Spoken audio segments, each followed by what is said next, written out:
Okay, so this slide is the same snapshot of the budget we saw earlier, with down at the bottom needed improvements added, and that 10.657 on the general fund column adds back to what Dr. Flynn just reviewed with you. As we get further into the process, we'll incorporate those costs into the expenditure functions accordingly. It just takes some time and effort, a lot of work to do that, and wanted to make sure we had an idea of where we were heading before we went down that road. The only other exception here is school nutrition at the top has a needed improvement line for revenue, and we'll go through that here in a minute as well. Everything else is the same. Okay, so as we get into school nutrition, we like to review the history of the program's fund balance.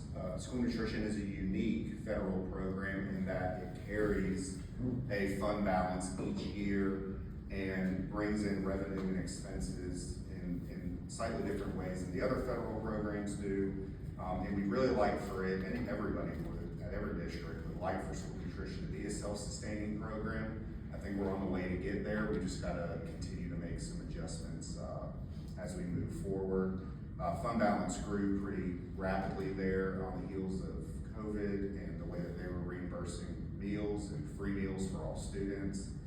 That ended, and we've been intentionally spending down this fund balance to get it to a more reasonable level through investment back into the program. A lot of money was spent on equipment and things like that in our cafeterias and our lunchrooms. So if you carry the fund balance or project the fund balance at the end of this year, I have it around 6.3 million. If you take the current projected revenue and expenditures in the budget right now, it still shows a deficit of about 1.1 million.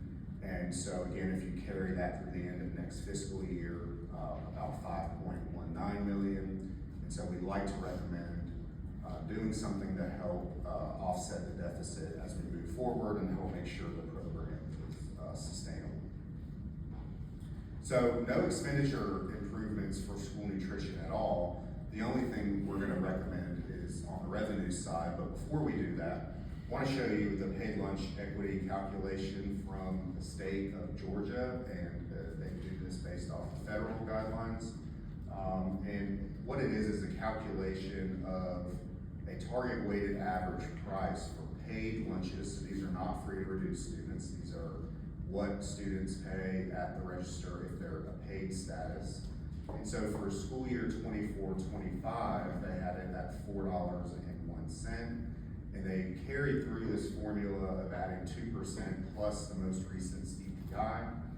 And so when you do that math, it brings this year, the price this year that we're in right now, to $4.25. As you know, we're not there right now at our registers. We're at $3.75. And then if you were to carry this forward one more year into the budget year we're talking about, assuming that similar inflation, you'd be at $4.40, give or take. We're not recommending that going up that high, but we do have a recommendation for you to consider when it comes to meals for next school year. Again, these are all paid meals. This will not impact the price of reduced students' meals or, of course, those that are on free status. So if you look at paid lunches, we're at $3.50 currently, and we are recommending going to $4 for next year. And that exact same methodology follows through each of these levels. Paid breakfast, we're currently at $1.75. We're recommending $2, that blue highlight. We're recommending going to $5 for paid adult lunches and $3 for paid adult breakfasts. So when you estimate those based on a projection of meals served for this year, we believe that increase will bring in about $660,000 in additional revenue, which will greatly help that $1.1 million or so deficit that I just showed you already incorporated in the budget. Okay. As we look at the other federal programs, the other special revenue funds, along with lottery pre-K, which is provided by the state, this is what we're budgeting for currently. Again, this is very difficult to predict right now because the federal government's fiscal year doesn't start until October 1st, so we're not even going to know truly what's being funded at 100% until around that time, maybe a little bit later into the fiscal year. But we do a real conservative estimate based on where we are today with federal funds and kind of what we know has happened to the student populations that each of them serve. And so as we go through these quickly, special education has about 105,000 for preschool, SPED, and 6B flow through, which is all the federal, all the other special education programs that the federal government supports at about 4.6 million. I do want to remind everybody that this is by no means our entire budget for these programs.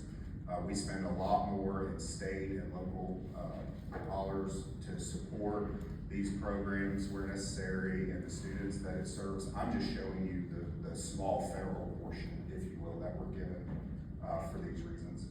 A little bit there, 44,000 for homeless students, about 2.8 million for Title I.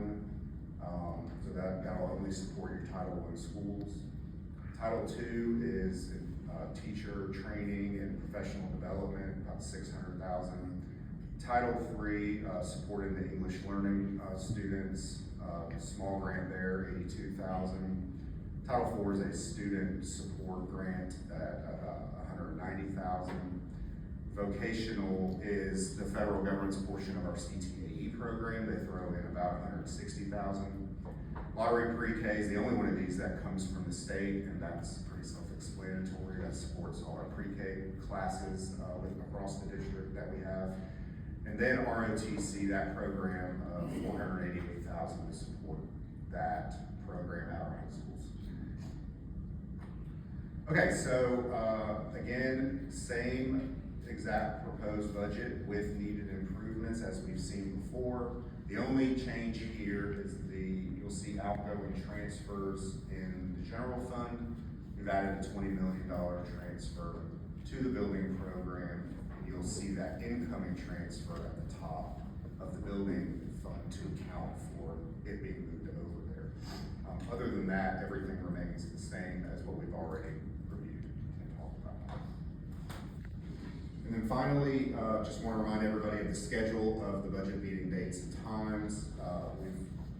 Last Tuesday, April 21st, been through that budget presentation. We're here today doing the first meeting for public input.